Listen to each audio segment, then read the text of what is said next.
back in England, and today we're gonna talk to you about porridge. No, I'm just kidding, guys. It's me, London. Yes, we're live, folks. For the first time in Reptiles Galore history, we are live. So, I don't know if you saw the short. It only had like 20 views, but basically, yes, I announced we were going live in a pretty fun manner. I thought so, anyways. So, yeah, let's get started. I don't know if any of you are watching this. I might be talking to myself right now because, as you know, Reptiles Galore isn't the most popular. But anyways, if there are some people watching, welcome. If you're new, then Reptiles Galore, we literally talk about reptiles. We catch videos. Sorry, no, I said that so wrong. Excuse my English. We catch reptiles. We video the reptiles. And we share God's glory within the reptiles, through the reptiles, you could say. So, anyways, if you guys saw the short last night, my bad, man. The topic that I picked about was rattlesnakes. So, let's get started. If you don't know what a rattlesnake is, but I assure most of you probably do, then this is a rattlesnake. It's basically the snake that has the buzzer as the tail, long tongue, rattling noise, fierce eyeballs, you know. You see them in kind of like deserty climates, stuff like that. So today I wrote down, how many questions did I write down? I wrote down 12 questions, just about, that some of you might have about rattlesnakes. So we're going to answer those today. And that just fell right at my feet, but it's okay. Let's get that out of here. There we go. All right, so first question. I wrote these all down. I know you guys should be very proud of me. No, I'm just kidding. But anyways, what is a rattlesnake? If you guys don't know what a rattlesnake is a snake. And a snake is a species of reptile that God created. But anyways, to be more specific, a rattlesnake is a species of pit viper that are mainly local to the United States. I believe there are some different species of rattlesnakes found in, I think, like Central America, possible South America. I'm not entirely sure. I haven't necessarily studied the exact locations. Sorry, I have a lot of siblings in this house, and I'm trying to keep it nice and quiet in here, but as best as possible. But it's going to be a little hard, so bear with me, guys. All right. Question number 2. I don't want to try to go through these too fast because I don't want this to be very fast. I want to go through it a little bit more. All right. 2. What makes rattlesnakes different from other snakes? Okay, so now you know what a rattlesnake is. And I hope you know what snakes are. If you don't know what snakes are, then pause the video, just stop watching right now. Go figure out what a snake is. I'm not trying to like be mean to any of y'all, but I mean like we're talking about reptiles here. I mean, you kind of need to know about snakes to understand. But anyways, assuming that you know what snakes are, how are rattlesnakes different from just regular snakes in general? All right, let's start with the easy ones, venomous to non-venomous. So rattlesnakes are venomous, and non-venomous snakes are not venomous. Let's say a garter snake, for example. A rattlesnake is different from a garter snake because a rattlesnake is venomous and a garter snake is not. So now to get more and more specific, so when I answer these questions, I'm gonna get more like specific as we go. But like just to get the basics, I want you guys to know the basics of what we're talking about here before we dive right in. Technically we already did dive in, but you know what I'm trying to say. So what makes them different is, so let me pull up my picture again. I threw it on the ground. My bad. So give you a little picture. So you can see here we have nice tons of scales going down the length of the body, and then you can obviously tell, some of you might not be able to, because I mean before I knew this I thought all rattlesnakes were just rattlesnakes. I didn't know what they were actually called. So I don't know how well you'll be able to see that here. Let me see if I can get like a little, there we go, that's better. Alright, so as you can see, rattlesnakes, you can see that it has the tail there, the buzzers, and we're going to talk a lot more. We're going to talk more about that later. But anyways, so yeah, we have the whole structure. You can see all the scales going down the body, and it's not entirely different from just like all the other snakes. But you can see it has a nice bulky head. Sorry, I said that weird. Bulky head because it stores the venom glands. And we're going to talk about the venom glands after a while too. But I want to show you this tail again. So you can see that black and white dot right there. You can kind of see that. But anyways, that means it's a western diamondback rattlesnake. So this is a western. Actually, yeah, I'm pretty sure this actually could be a prairie. When I took the photo off Google, it didn't necessarily say. I'm pretty sure it's a western because it has the black line and then the white line, but the patterns on the back kind of look like a prairie rattlesnake. But I'm almost positive that it is a western. So if I'm wrong, I apologize. But anyways, so I just wanted to show you that. You can kind of see how it's different than other snakes because it has different patterns, different body structure, different features. You know what I'm talking about. Number 4. Here's the part that we probably all want to get to. How does the rattlesnake make the rattling noise? So, for starters, let me pull up the picture again. You know what?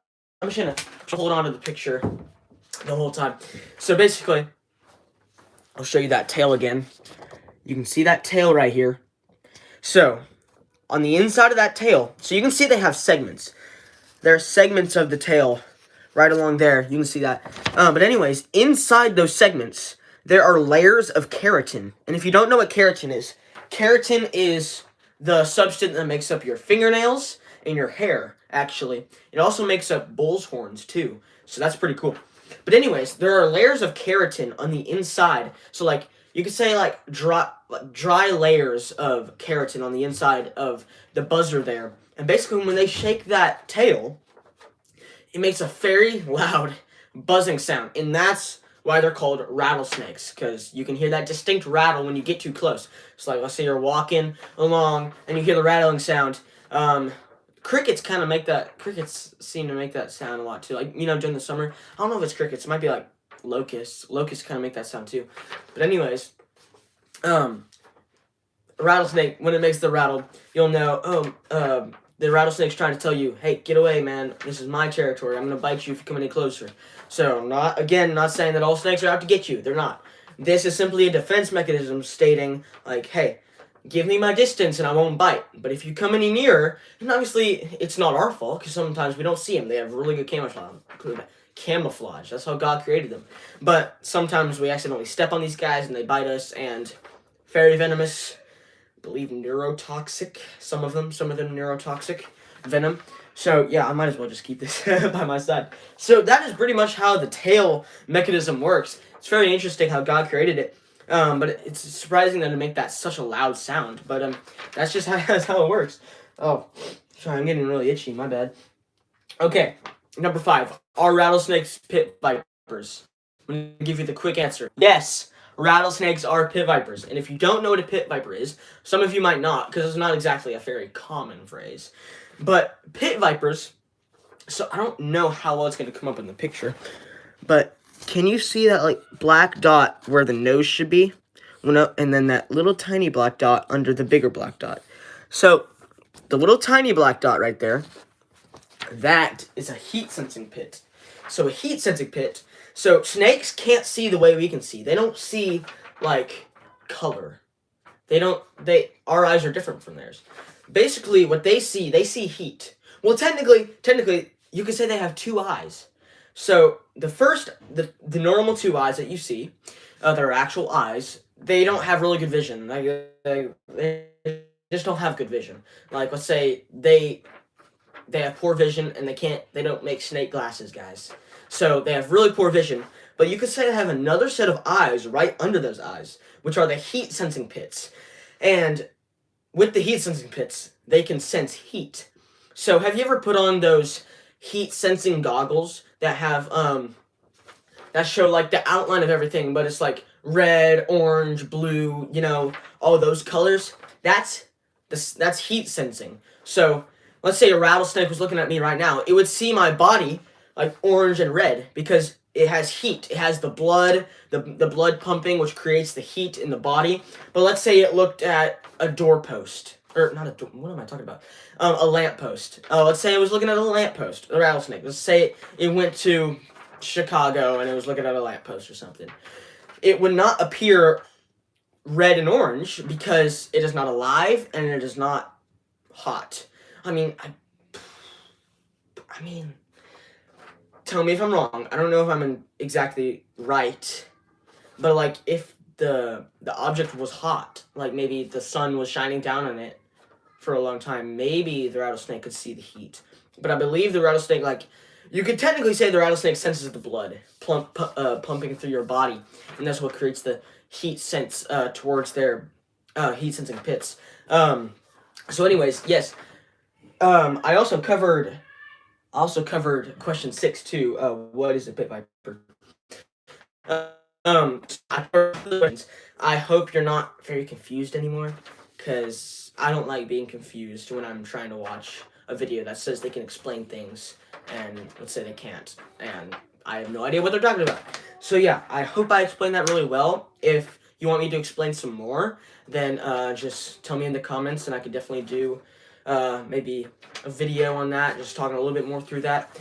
Okay, question number 7. How to distinguish venomous from non-venomous. So, this one doesn't necessarily have to do with rattlesnakes. It's just in general. But as we know, rattlesnakes are venomous. So, I mean, how would we tell, let's say, a prairie king snake from a rattlesnake? I mean, they look a little similar. They have same coloring, about the same amount of length, you could say. So, for starters, let's take a look at the picture again. See what you notice. Hey, Asa, go, I'm filming, go. As I said, I have a lot of siblings, oh my goodness. Okay, let's take another look. So we have the long tongue there for, so their tongue is another sense. They can taste the air around them and sense their surroundings also with their taste buds on their tongue. So that's another really cool feature about them.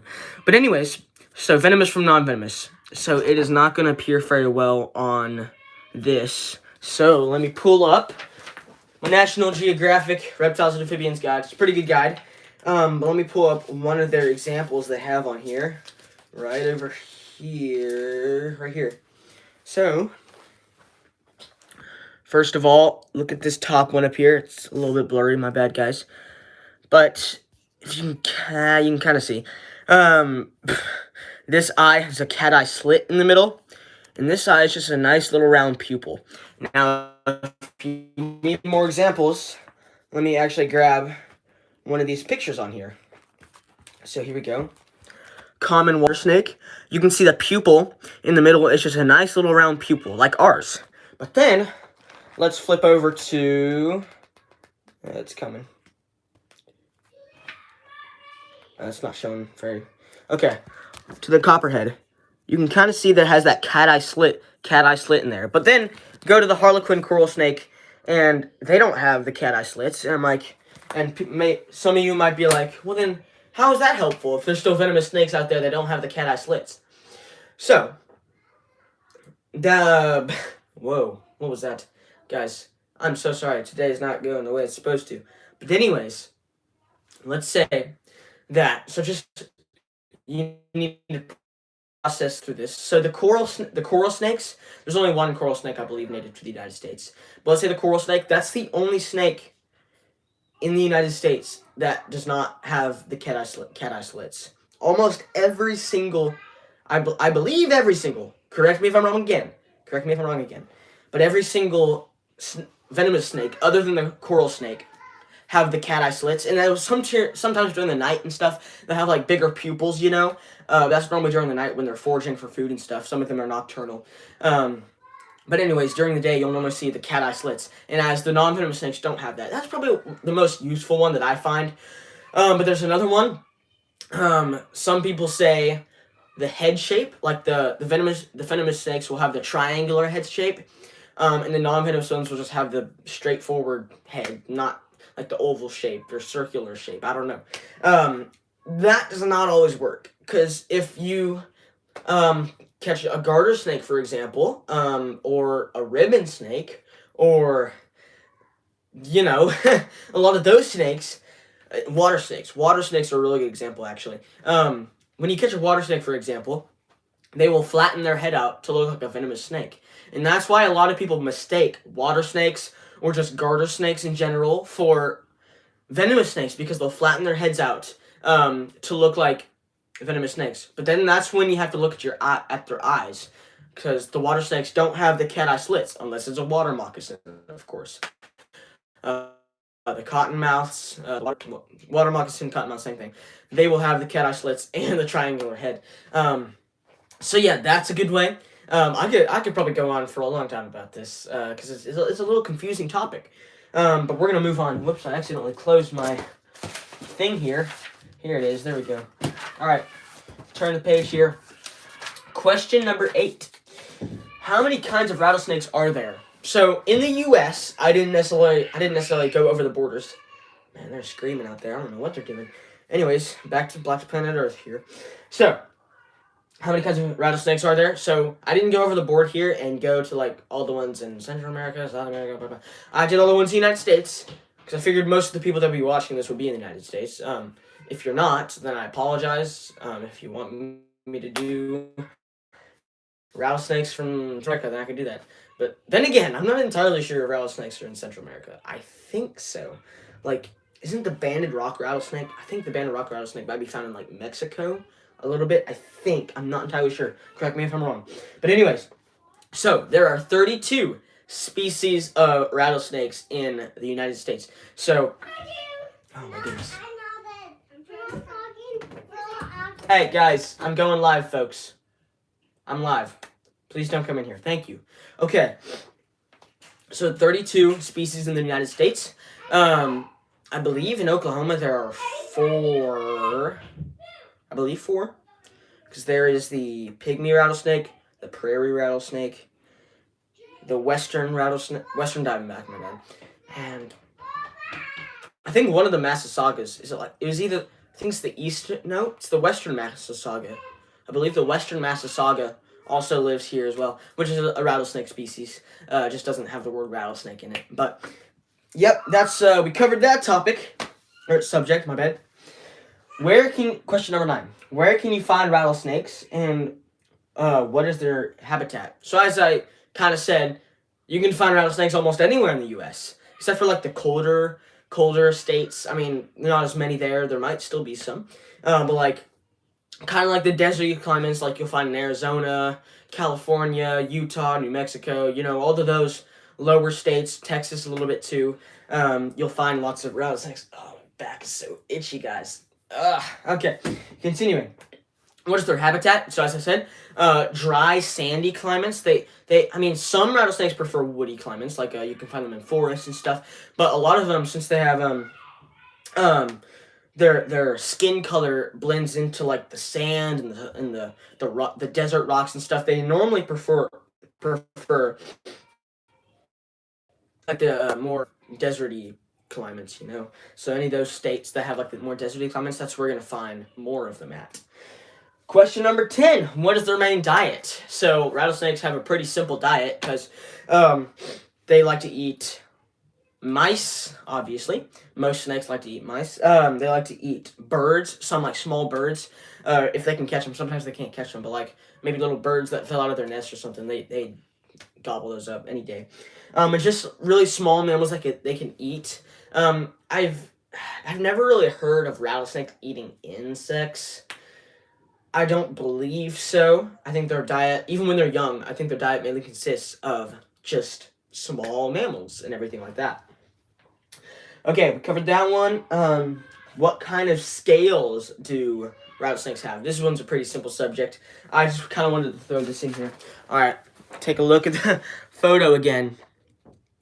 You can see the skin is a little rough there. So,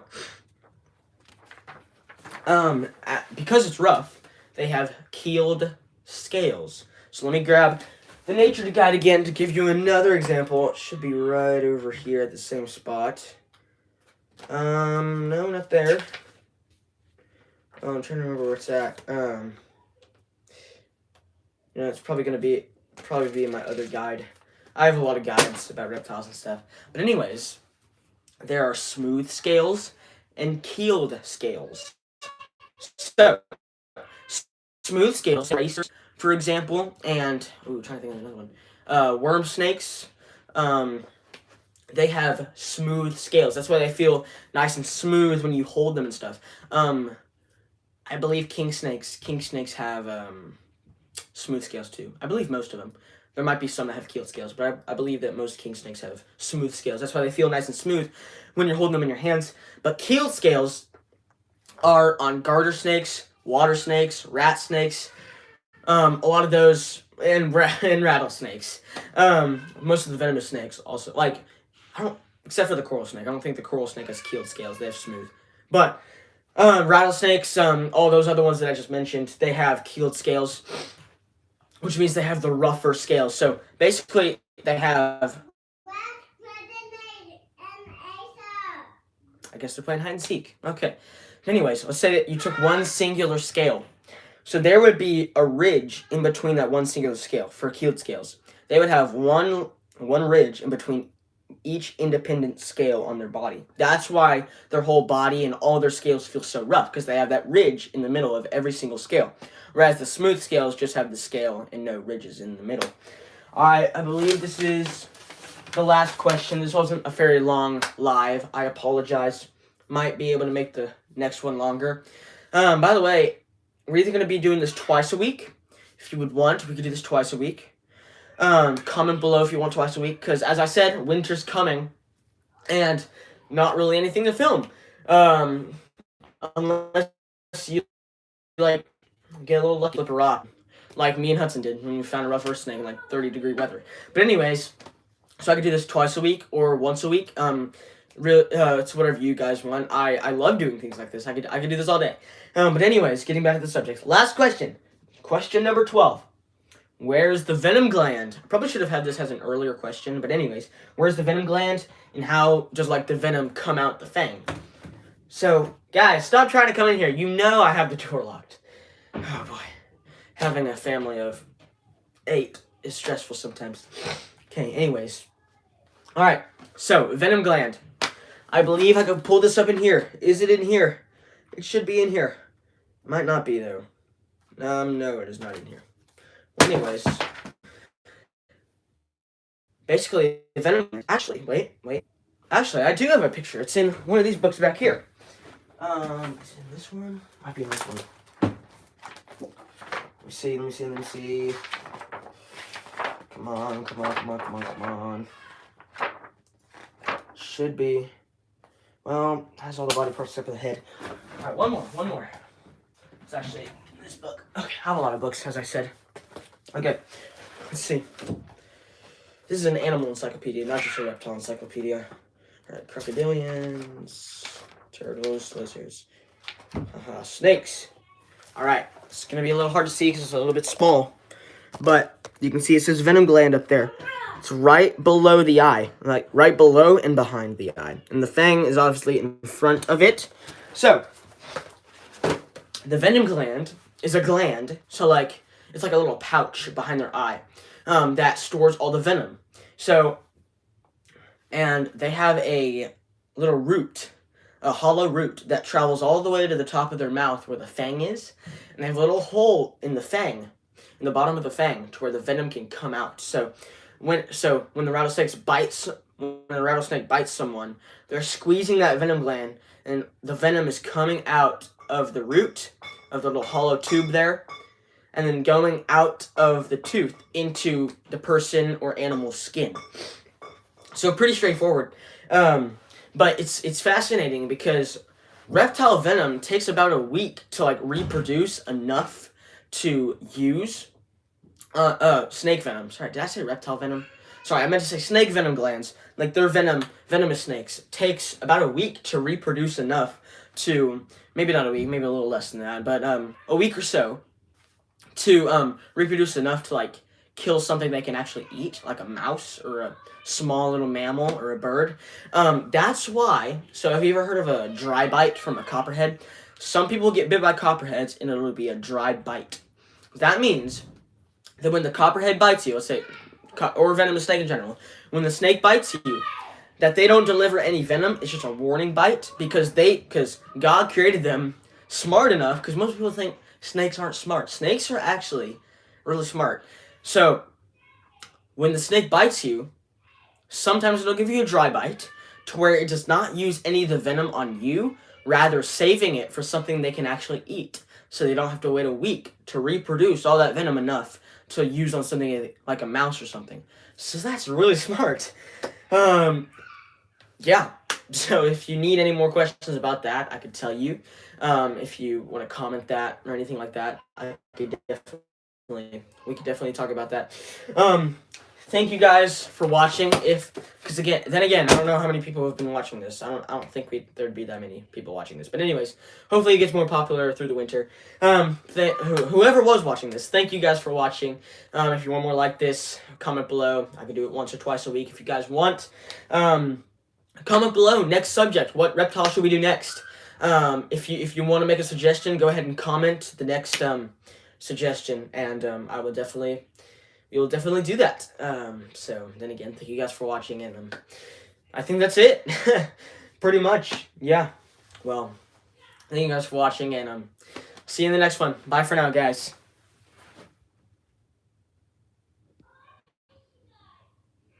I don't know how to stop it. Hold on. How do you stop it? Oh boy.